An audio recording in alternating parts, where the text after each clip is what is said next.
Here with Julie, I believe you said your name was. And Julie, we're just at what's this church called? St. Helens Church in Ohio. Newberry, Ohio. And Julie's just telling me about her niece. Yes, so I wanted to introduce you to my niece because my niece, Becky, had introduced me to this church and a lot to God. And so Becky used to come to school here, and her parents were parishioners here. And so when Becky was like 3 years old when she was diagnosed with cancer, and they said that she had a great opportunity to beat it. Unfortunately, it was further along than what they recognized, and she ended up dying when she was 9. And while I was visiting one day, and we were laying in her little bed, you know, kind of what you call, I guess, her deathbed. It was just not long before she died.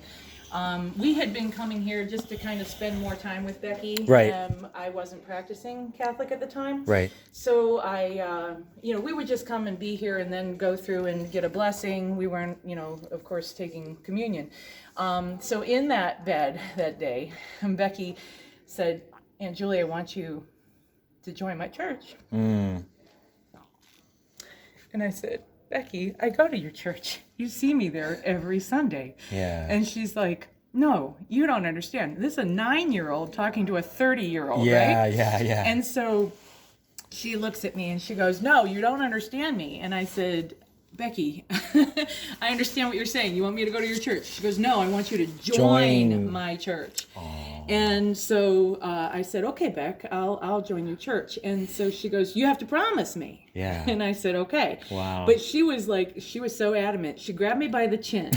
She grabbed me by the chin and she shook my head hard right and left. And she goes, when I was saying I go to your church, she goes, "No, you don't understand me." She goes, "You have to join my church." And I promised her on that day.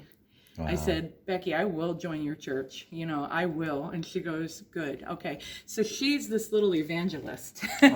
She's like the tiniest. Incredible amount of people. And it wasn't only me. There were so many other people that she touched people in her little 9-year-old life. She touched and brought so many people to Christ.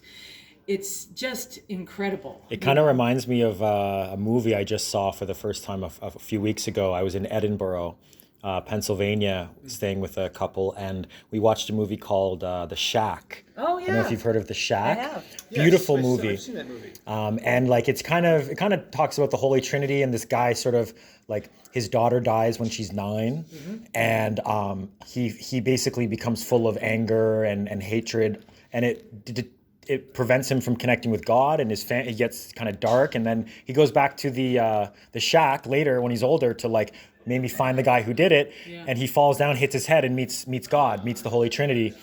And it was amazing. It was the same kind of thing. He was talking to his daughter, and she was sort of telling the same thing in this way, like, you need to have a relation, you need to do this. And he was like, yeah, whatever. And sometimes it's not until a person leaves that we realize how much they helped us. Right. And seriously, with her, it was so funny because she truly was not going to let go of my face until I promised her that I would join her church. God was listening. And God was listening. God was within her, I think, and she, brought that to me. And she knew that she wasn't long for this world. Right. But she knew she had some people to say hi to. She had people to save while she still had those few days left.